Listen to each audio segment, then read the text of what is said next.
Magandang gabi, Pilipinas kong mahal. Detalyo sa mga pangunahing balita. Puspusa na ang ginagawang paghahanda ni Pangulong Marcos Jr.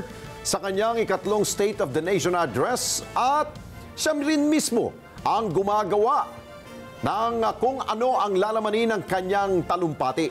Alam niyo po, ayon kay PBBM, pinoproblema niya ngayon kung paano po niya pagkakasyahin sa kanyang SONA yung iba't ibang issue na kanyang nais iulat sa bayan. Gusto niya 1 hour lamang daw eh. Hindi daw siya susobra doon. Samantala, sa kabilang dako, bahagyang bumaba ang approval at trust rating ni Pangulong Marcos Jr. habang tumaas naman ang survey ratings ni Vice President Sara Duterte. Report mula kay Eden Santos.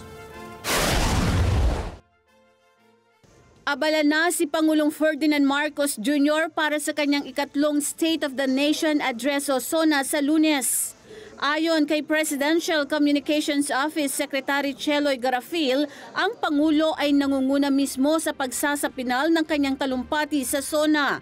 Anya sa katunayan ay wala siyang engagement o aktibidad ngayong araw dahil naghahanda siya para sa SONA. Mismo ang Pangulo ang nakatutok sa pagsasapinal ng kanyang iuulat sa bayan. Una nang inamin ng Pangulo na nahihirapan siyang pagkasyahin sa isang oras ang kanyang talumpati sa dami ng kanyang nais iulat sa mga mamamayan mula sa kalagayan ng bansa at mga Pilipino, ekonomiya, kriminalidad, iligal na droga, banta sa seguridad at iba pa. Marami tayong mga issue na kailangan pag-usapan. Kaya i-report talaga sa bayan yan. And yun lamang, sa totoo lang, ang pinaka-problema namin ay paano namin ipagkakasya lahat doon sa isang SONA ng mga isang oras na salita. Samantala, bumaba ng 2 at 5 percentage points ang nationwide approval at trust ratings ni Pangulong Marcos batay sa pinakabagong ulat ng Bayan Survey ng Pulse Asia.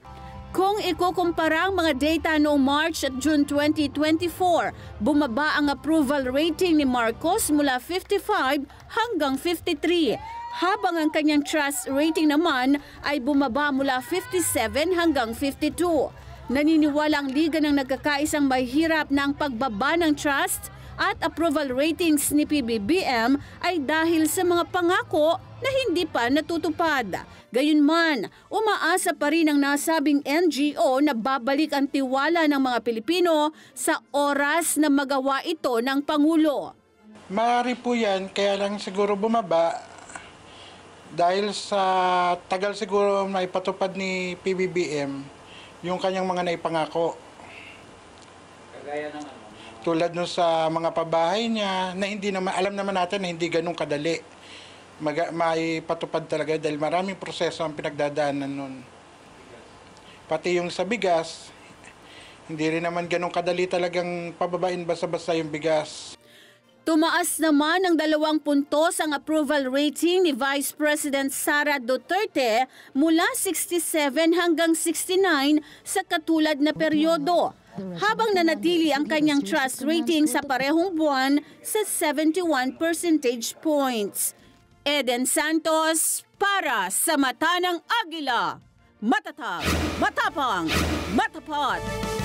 Maraming salamat sa inyo pong pagsubaybay sa Mata ng Agila Primetime.